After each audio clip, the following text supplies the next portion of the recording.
On Podcast Network. I'm Joe Marino, host of Locked On Bills, joined by Kyle Krabs, the outstanding host of Locked On Dolphins. We're here to get you ready for Week 15, a big one. The Dolphins coming to Buffalo for an AFC East matchup with some big-time implications. Of course, Crossover Thursday is presented by our friends over at Prize Picks. Prize Picks is so much fun, and it's easy to play. There's no competing with other players. It's just you versus the projections available. You pick 2 to 5 players, and if they score more or less in their Prize Picks projection, you can win up to 10 times your money on your entry. It can literally take less than 60 seconds to enter. It is that easy. We love Prize Picks, and we know that you will too. In fact, first-time users can receive a 100% instant deposit match up to $100 with promo code Locked On. That's prizepicks.com. Promo code Locked On.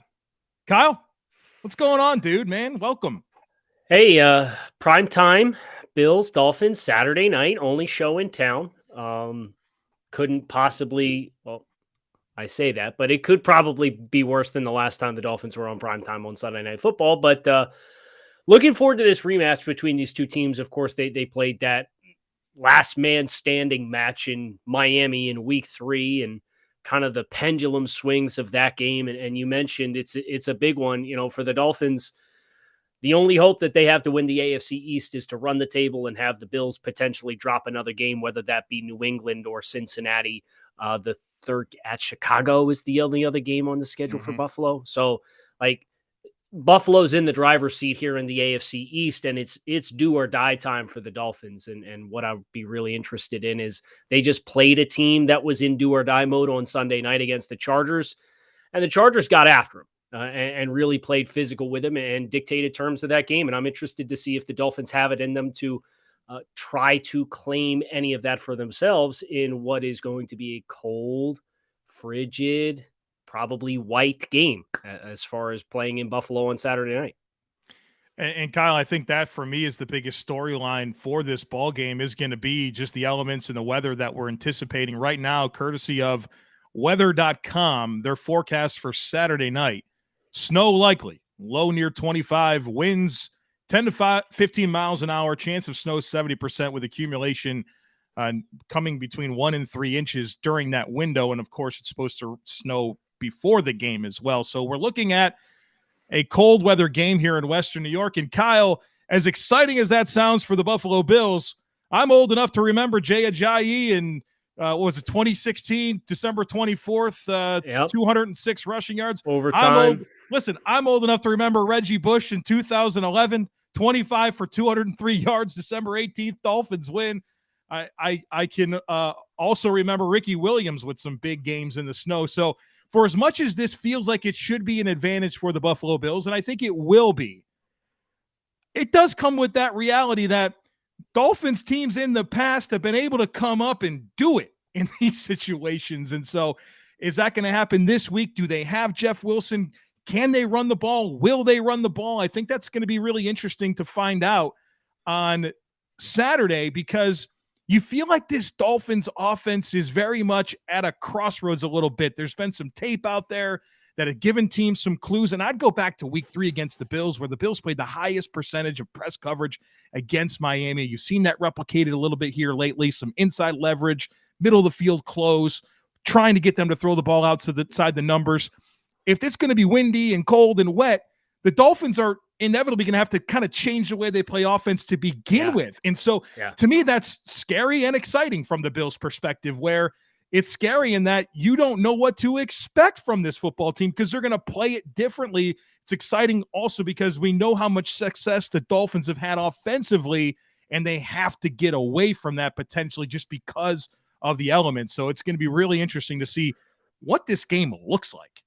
Yeah, I think it's a black cloud with a silver lining for Miami, because you've kind of seen this bravado the last couple of weeks from a play calling perspective, where everything's super aggressive. Tua's average intended air yards against the Chargers on Sunday night was 12 yards, average intended air yards, like everything. There were no easy completions that were created. There were no easy completions, no underneath attempts, just to gain some yards and stay on schedule offensively. So we're coming out firing on 1st and 10.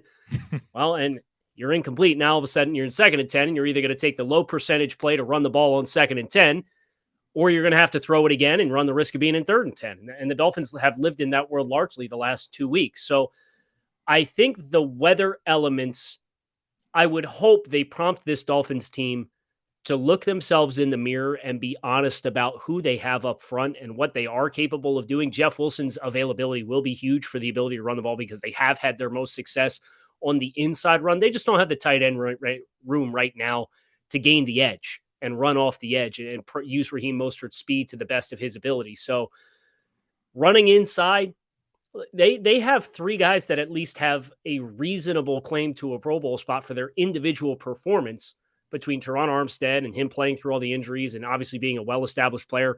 Robert Hunt's been one of the best guards in football individually at right guard. And then Connor Williams has been very, very good the last couple months. It feels like it was 2 years ago, but it was just a month ago that the Dolphins dropped 200 rushing yards on the Cleveland Browns. They're capable of doing it, but yet they just have elected not to. So I agree with you in the elements being like the number one storyline for this game.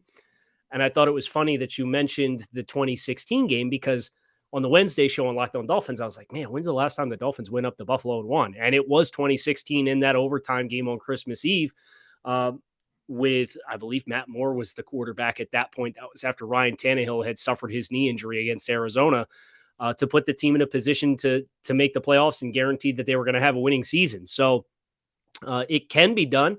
But the Dolphins have to ask themselves some very hard questions. I agree with you wholeheartedly.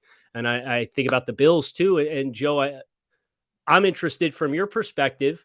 The Bills have been streaky offensively as of late. And obviously they played an elements game last week against the Jets. And do you think that experience helps them in this kind of game, or because the conditions are a little different where it was chilly but rainy versus snow? Like how do you anticipate that the Bills are going to have to play this game differently, if at all? Well, what's been interesting about the Bills this year is obviously everybody had such huge expectations for them this year. And on one hand, they're 10-3, sitting number 1 seed in the AFC. On the other side of things, I don't think you could call this a dominant football team. Maybe they were at times earlier this season, but for the most part, they've been a gritty football team, which has not necessarily been true about the teams in 21 and 20. It's been, okay, they go out and boat race them or they lose. And this year they've been able to boat race a few teams, but they've also, the last 4 games have been tight, gritty wins where they've had to make some plays at the end and come up with some opportunistic turnovers. And, the offense hasn't necessarily been this juggernaut that's hard to deal with. It's in a lot of ways been Josh Allen and Stephon Diggs do something. And, maybe there's enough ancillary components around it that can show up on a weekly basis, whether that's sometimes a rushing offense with James Cook and Devin Singletary, or sometimes Isaiah McKenzie, or sometimes Dawson Knox, or sometimes Gabriel Davis. But I don't think it's ever been Stephon Diggs plus something else with any level of consistency. And when you consider the turnover lull that they went through, really starting the second half against Green Bay, about a 3-game stretch there, 10 quarters, they turned over the ball 6 times, and not just like 6 turnovers that were inconsequential. These were like back-breaking, red zone, just horribly timed bad moments for the Bills. Now, getting out of that, they've done very good. Only 2 turnovers the last 4 games since that turnover streak, but that's come with a cost. It's come with, I don't necessarily know that there's a better word to say than neutered the offense, where Josh Allen hasn't necessarily been vintage Josh all the time. We've seen it in moments, but it's been more pick and choose with him when you consider not just kind of coming out of a stretch of bad turnovers, but a stretch where he's had to play through this elbow injury, right? Where everybody saw it after the Jets game. There was a lot of rumblings about the severity of it. We know that it's bothering him, right? We've watched enough Josh Allen to know that he's not necessarily everything that he usually is. And I think part of it is just kind of working through the turnovers and balancing that aggressive nature with taking care of the football and being who you are, but also not putting your team in some bad spots. And so I think they've kind of had to work out of that over the last few weeks. But the point being is they've had these gritty, resilient wins. And I've said openly multiple times that for as much as Sean McDermott has said his team is resilient in the past, I haven't believed him.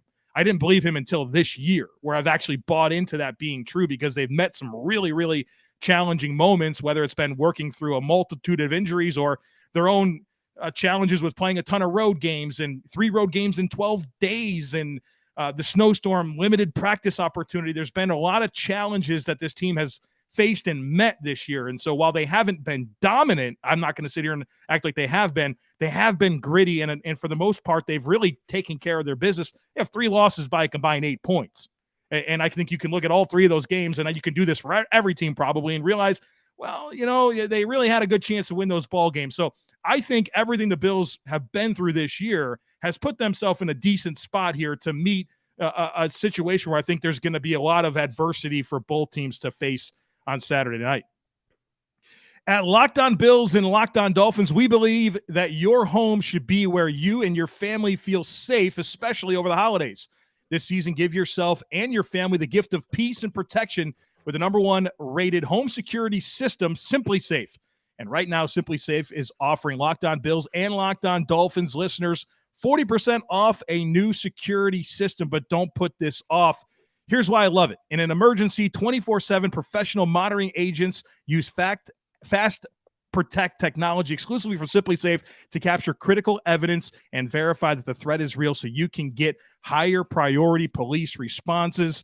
This thing is set up very nicely. Simply Safe is whole home security with advanced sensors for every room, window, and door, HD security cameras for inside and out, smarter ways to detect motion that alert you only when a threat is real, and even hazard sensors that detect fires, floods, and other threats to your home.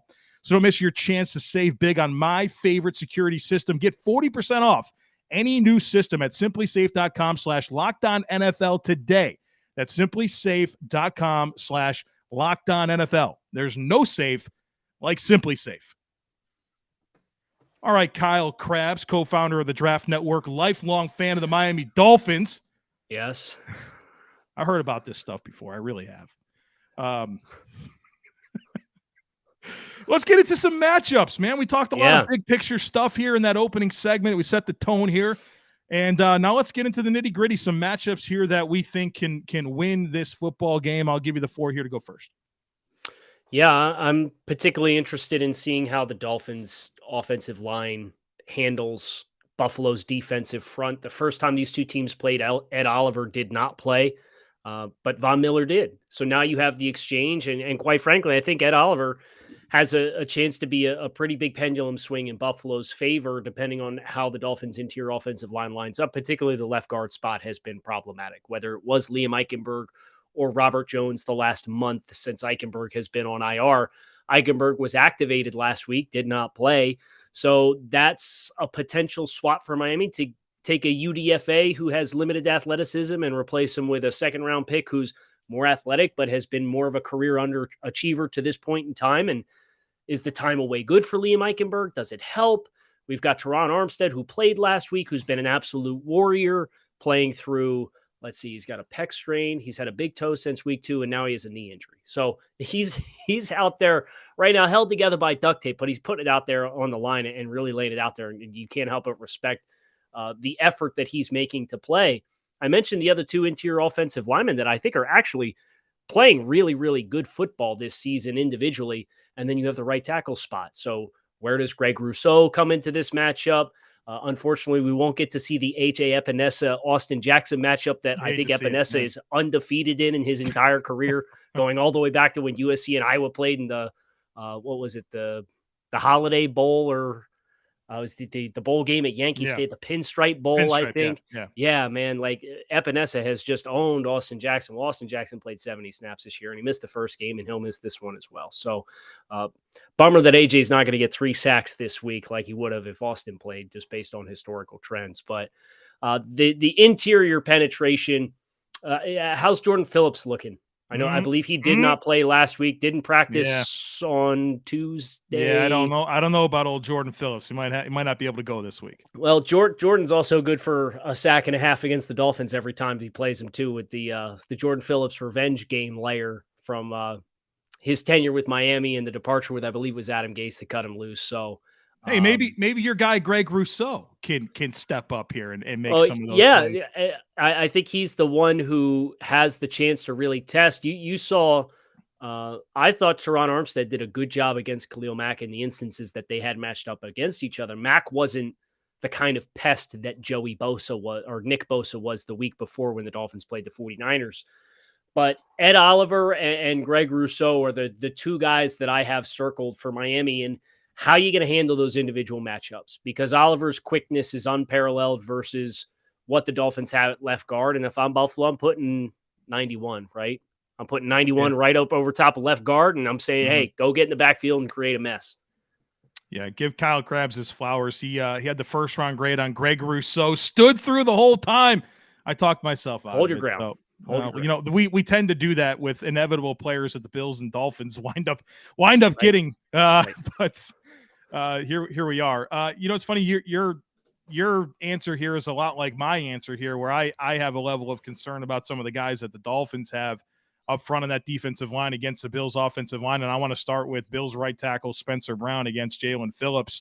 Spencer Brown's been a very high variance player, and that concerns you against a talented football player like Jalen Phillips, who's been unbelievably disruptive this season for the whole time. And I think he's kind of playing his best football right now. We saw what he did to that Chargers offensive line, as well as Christian Wilkins, who was absolutely dominant in that football game, going up against, Ryan Bates, Roger Saffold. We'll see if Ryan Bates can go this week. He was injured last week. Greg Van Roten had to finish the game. And so whether it is Greg Van Roten, who's a backup, a reasonable backup, but a backup, or Roger Saffold, who I don't think is having a great season, you feel like Christian Wilkins got to be licking his chops against some of those matchups on the interior. And that's not where the list stops for this Dolphins front. They've got Melvin Ingram, who's a Buffalo Bills killer no matter what team he's playing for. He kills the Bills. They got Bradley Chubb, obviously a high-quality defensive lineman. Zach Sealer's out there.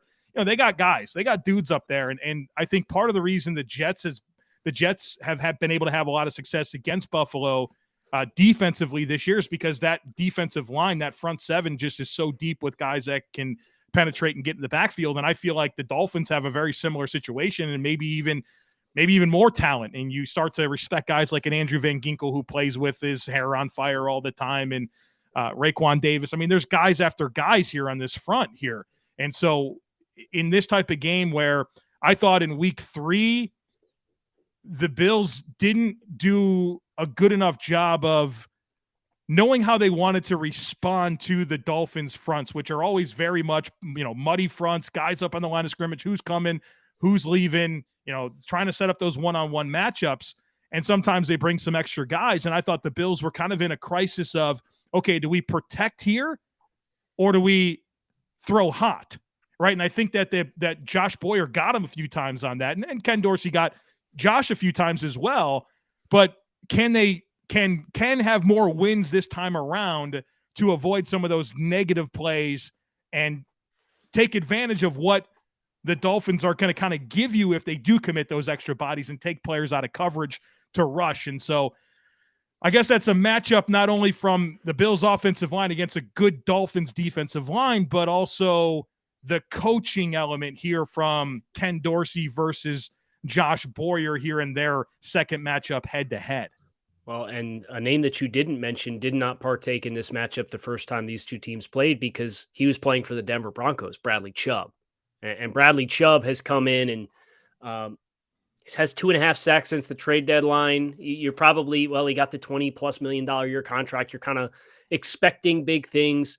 He's kind of taken over the role of what Jalen Phillips was early in the season for Dolphins fans, as a guy that gets a lot of pressures, but is not finishing with sacks right now. So bit of a interesting identity for the Dolphins, where they the last 2 weeks have shown the willingness to get those bodies up on the line of scrimmage and give you some zero looks on the back end and either drop out or actually come. And they've lost a lot of DBs this season, but when you traded for Bradley Chubb, your expectation was kind of, okay, well, they're going to go after you with your front four and play 7 in coverage. So how they choose to balance that, I think Josh Boyer will at least have an extra wrinkle. But I think you named the right two guys in Jalen Phillips and then Christian Wilkins. I mean, Christian Wilkins is tied for 6th in the NFL in tackles for loss this year with 14. He's playing all-pro caliber football on the inside for the Dolphins. I don't know that he'll get those accolades, but if you just watch him week in and week out, he's played like he played the Chargers just about every week he's played this season. Now, for the Dolphins specifically, getting the quarterback on the ground has been a big problem as far as finishing those plays, and Josh has quintessentially been the embodiment of that for him. But we've talked about both defensive lines, and you've mentioned the coaching. This is the contrast between the quarterbacks, right? Is Josh is somebody who, when a play is broken or he has to get outside of structure, he can do that. Whereas Tua Tagovailoa, he's shown this season you can win, and he played MVP caliber football for 3 months. But he has to have the right plays. He has to have the right structure. He's not somebody who is going to thrive outside of structure the same way that Josh Allen does. They're very different physical skill sets in that regard. So that's where, for me, the coaching comes back to the discipline, like we talked about in the first segment, of Mike McDaniel to allow his quarterback to get into a rhythm early, because he was 3 of 12 in like each of the last 2 games as far as trying to get things started offensively. Can you find some completions to get into structure and find a feel for what Buffalo is going to try to do so that he can get into his own rhythm? Whereas Josh doesn't necessarily need that, because he can break a 20-yard gain and hurdle a guy and go helicoptering over a guy out of bounds on a big-time scramble on 3rd and 12. He can live in that world. Tua can't.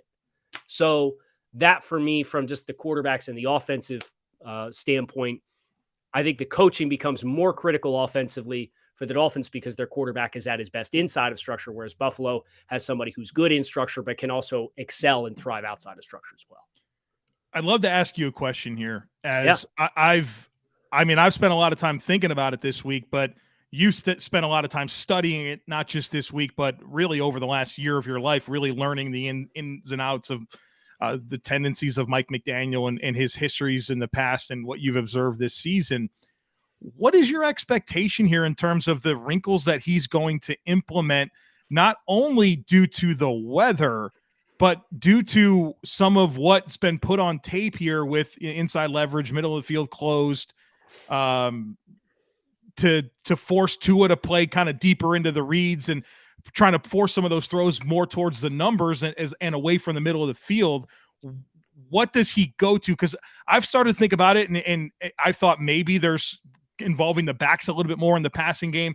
But as teams try to force Tua to go to different places with the ball, I wonder about the guys like Mike Gesicki, Cedric Wilson, Trent Sherfield, if they start being more willing to go to them on some one-on-one matchups to open up some of those ancillary components outside of the nightmare that is Waddle and Hill. Well, there's no question that they've been very Hill-centric. I mean, Waddle has even been an afterthought the last couple of weeks, and he got banged up against the 49ers, and I get it. He's not on the injury report as of right now for this upcoming week. So expectation is both guys will play.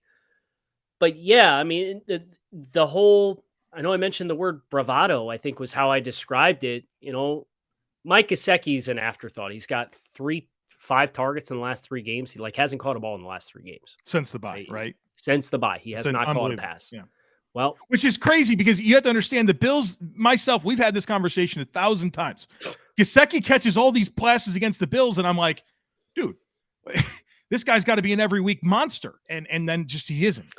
Well, the routes that he's best at are the routes that if you want to win with run after catch, and the Dolphins have aspired to do that. They haven't necessarily put that on. They're middle of the road this year. They're not tops of the charts like what the San Francisco offense has been.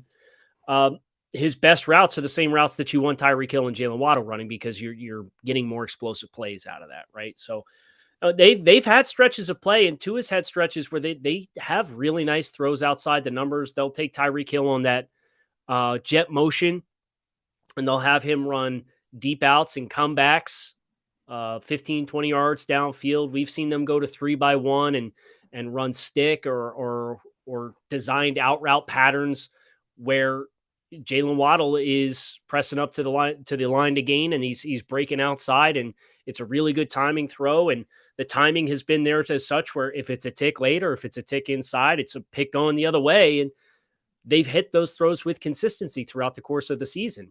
But this past week, for whatever reason, I think the coaching was fine against San Francisco, and Tua just missed a lot of throws. I think he played on a 12 out of 10, and it showed. Whereas I thought the coaching against the Chargers was what really let them down. And they have these clubs in the bag. Now it's up to them to go back to them.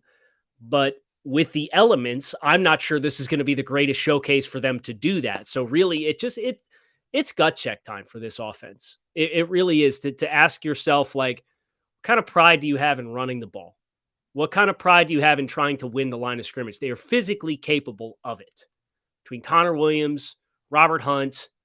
Brandon Shell has been an adequate starting right tackle, and Teron Armstead. Are we really going to let tight ends and a left guard completely prevent us from running the ball and having any semblance of balance offensively? I don't know, but that's the answer for the Dolphins, that they're going to have to look themselves in the mirror after being out on the West Coast the last 2 weeks when they're home before they travel out to Buffalo. And they're going to have to ask themselves that. And whatever answer they come up with is probably what you're going to see as far as the Dolphins' ability to stay balanced and have success offensively. Well, prediction time is coming here in just a moment. And if you have some predictions that you feel good about, head on over to betonline.net. That is your number one source for sports betting information, stats, news, and analysis. You can get the latest odds and trends for every professional and amateur league out there, from pro football to college bowl season to basketball and World Cup. And we've got it all over at betonline.net. And if you love sports podcasts, you can even find those at BetOnline as well.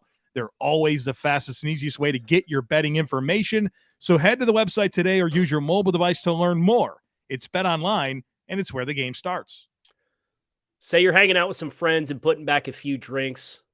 A few becomes a few too many, and as the night starts to come to an end, people start to head out. You may think of calling for a ride, but say to yourself, nah, you live close. You'll make it. No problems, no worries. What are the odds you'd get pulled over? And even so, what's the worst that could happen? Your insurance rates goes up.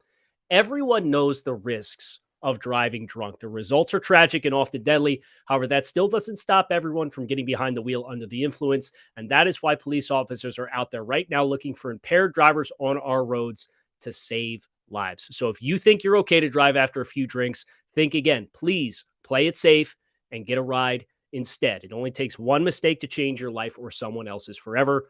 Drive sober or get pulled over. All right, Kyle, it's that time where we offer predictions for this football game. And I don't mind going first here. I have the score of this game being 24-17 Bills. And the reason I think it's going to go that way is because I do think the Bills have a lot of advantages for this contest. And it really, a lot of it has to do with what the Dolphins have kind of been through lately with their last two games being out on the West Coast. They go to San Francisco 2 weeks ago. They stay on the West Coast to play the Chargers on Sunday Night Football. They're back in Miami, the wee hours of Monday morning, turning around to a road game in Buffalo on Saturday night. That's tough. That's a lot of attrition. That's a lot of wear and tear on a football team. You've even kind of heard some of that through Mike McDaniel talking about prioritizing rest and getting their bodies back on the East Coast type schedule. That's a tough ask for them, for this being the third game, the last game of a 3-game road trip against three good football teams. So I think that's tough. And then it's obviously the Bills are at home. It's a cold weather game, which you think should favor Buffalo. But more than anything, and less to do with Buffalo, but more to do with Miami, just because of the dynamics of this game, I think the best parts of the Dolphins are somewhat mitigated when you talk about explosive wide receivers and a quarterback in Tua that's, where he really maximizes those explosive receivers is with his ball handling, his quick twitch and ability to set his feet and get his hips set and that quick release. Some of that's going to be that's just, the timing is not going to be as easy or as consistent as it's been in the past when he's having to do that with snow and wind and cold, right? That's just it's a different environment, a tougher environment. Like I said, I remember the Reggie Bushes and the Jay Ajayis and the Ricky Williams, and even Lamar Miller had some of those moments in the snow.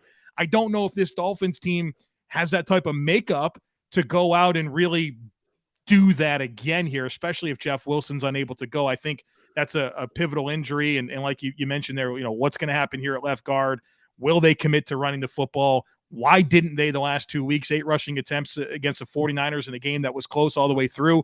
Whether or not the Chargers game felt close, it was. And they ran the ball 13 times, or they called 13 runs. To his credit, I thought he did a good job of actually scrambling in that game, which he'd been reluctant to do. And that made for some good plays for their offense. But I just think it's a lot to ask for Miami in this ball game to not only meet the moment, but also, kind of have to adapt and execute a different style than what's made them successful this year. And so for those reasons, I have the Bills not getting swept this year by the Miami Dolphins. Yeah, I agree with the sentiment. I agree with the perspective. I was thinking 23-20 Buffalo was probably going to be my official score prediction for this game for a lot of the elements that you've outlined. But we both know this is a very weird league, too. We just watched the Houston Texans take the Dallas Cowboys to the limit, and we just watched a Chargers defense that had 7 backups physically take the Dolphins to the woodshed. So I think the Dolphins are capable. I think they're the biggest point of emphasis that I would say is I think the Dolphins are physically capable of changing the style of play. But as you said, between the elements and the travel and needing to change it and playing a different style, it's a lot to ask. I am hopeful that the Dolphins are going to come out and play inspired football. I'm hopeful that the Dolphins are going to come out and make some of those adjustments and that the elements will actually force them to do that. And they will be better over the final 3 games because of it. But it is one of those things where Buffalo also didn't forget the week 3 game and how that ended and the sour taste in their mouths and playing in the heat. And now turnabout is fair play. And we're going to play in several inches of snow and in the 20s on a Saturday night after playing in 120-degree boiling sideline in week 3. So I think Buffalo can kind of sense the blood in the water. Miami, I think, will come out and play inspired, but I ultimately think, as you said and outlined, the variables here are going to be pretty tough for the Dolphins to overcome, but never say never. Fun fact, you mentioned Jay a couple times. Did you know that 50% of Jay's career rushing yards came in that 2016 season? I thought you were going to say in that game. It felt like it. No. Well, I mean, we could try to do the math. Neither one of us is big time math guys here, but he played 6 seasons in the NFL, had 2,500 career rushing yards, and had over 200 in that. I think he had 3 200-yard games that season. Put one up against the Steelers. I know he tagged the Bills twice for big yardage, but he was up over 200 with that big run in overtime to set him up for the game-winning field goal. So do not let the ghost of Jay Ajayi torment you too much, Bills fans, in the build-up to this game on Saturday night for sure. No, it's one of those things, man, where you feel like you're good, right? And the way you don't want to go down if you're Buffalo is for those boys to come up there and say, yeah, we can do it. We can go play in the snow. We could take you down twice in 1 year, right? That's not the world that Bills Mafia wants to live in. So as much as you feel like it's an advantage, you'd hate for it to not be, right? And that kind of takes puts the pressure on pressure you back on Buffalo a little bit, right, to go do it. So it'll be fun. The only game on Saturday night, so make sure you're plugged into NFL Network, 8:15 p.m. Eastern time. And, of course, neither podcast is done this week. We'll be back again for you tomorrow to close out the week and get you ready for this matchup. So make sure that you continue to make Locked On Bills and Locked On Dolphins your first listen every day. And, of course, check out the other outstanding podcast on the Locked On Podcast Network. For Kyle Krabs, I'm Joe Marino. We look forward to catching